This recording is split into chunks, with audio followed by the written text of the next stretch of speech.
Oftentimes we talk about fundamentalists in the country that are trying to dictate our lives based on their own morality, but the vast majority of religious people in the country are actually really, really great people, and I want to give you an example of that. So 47 religious leaders in the U.S. got together, and they wrote a letter that they published on Religious Institute's website, and the reason why they did it is because they want to be supportive of accessible birth control under the Affordable Care Act. If you've been following lawsuits in the Supreme Court, recently there have been 2 lawsuits against the Affordable Care Act, and it has to do with how employers are mandated to provide insurance that covers birth control. They're against that because they believe that it goes against their religious freedom, and if they don't agree with birth control, then they shouldn't have to provide it. Well, these religious leaders say you should provide it because it is for a moral good. So let me give you a sense of what they wrote in their letter, and I thought that it was very, very convincing. I thought that they made good points.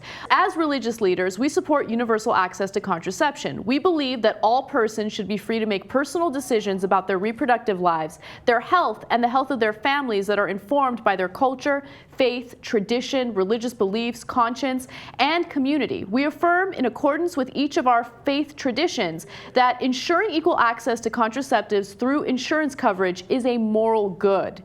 They also say the following: we support social justice. We recognize the dignity and worth of each and every member of our communities, including those uniquely vulnerable to the effects of unequal access to health care due to race, class, sex, sexual orientation, gender identity, disability, or geography.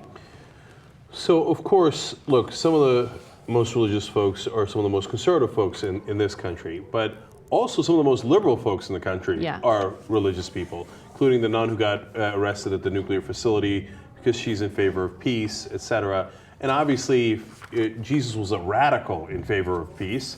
Now, on this particular issue, first of all, if you have more contraception, you'll have less abortion. Exactly. Right?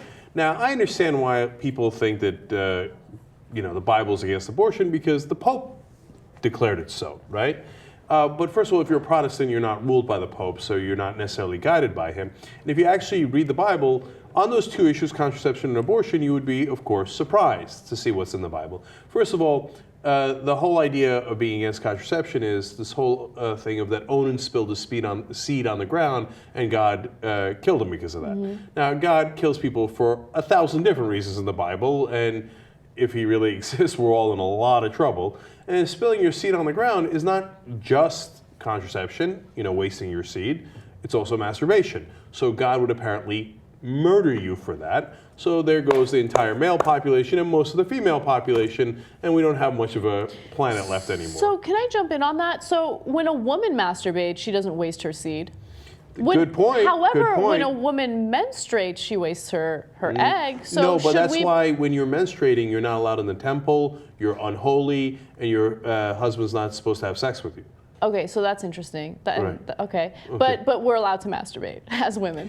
I suppose so, yeah. I mean, Onan, that particular tiny little verse in the Bible didn't speak to that, right? Okay. So I withdraw, all the women are allowed to live for however long because almost all the men are dead, okay, according to that biblical principle, if you actually believe it, right? And then on the abortion issue, there's actually several verses in the Bible that seem to say that abortion is totally okay. In fact, if if you think your wife cheated on you, you give her a certain potion. This is in the Bible, okay? Mm-hmm. And if the baby comes out and miscarries, then that bitch cheated on you, but that, you know what that is? That's an abortion, right? And God is telling you to do this test. But if she keeps the baby, then no, it must have been yours and she didn't cheat on you, right? And actually, the verses that they claim are against abortion are much weaker than that. They don't talk about abortion at all. They just generically say, isn't life grand? Mm-hmm. So if anything, the Bible is pro-abortion. Now, that's not a message you hear very often.